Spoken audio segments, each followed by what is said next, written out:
اللي احنا قلناه ده لما بيحصل خلع متكرر ورأس عظمة العضد بتتأثر. طب في مشكلة تانية برضه ممكن تحصل وما ناخدش بالنا منها، ان الحق بتاع لوح الكتف هو اللي يتأثر عن طريق ان العظم بتاعه يحصل فيه كسر بسيط في منشأ الغضروف الأمامي بتاع مفصل الكتف.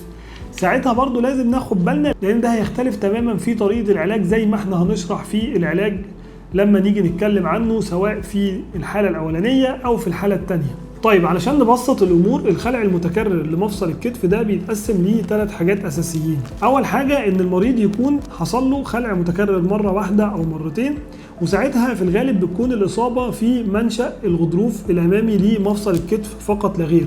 أما لو المريض بقى حصل له خلع متكرر يعني 5 6 7 8 مرات، ساعتها بيخش في المرحلة الثانية اللي هي بتكون إصابة في الغضروف الأمامي لمفصل الكتف مع فقدان في الجزء الخلفي من رأس عظمة العضد، وساعتها دي بنعمل لها حاجة معينة عكس النوع الأول.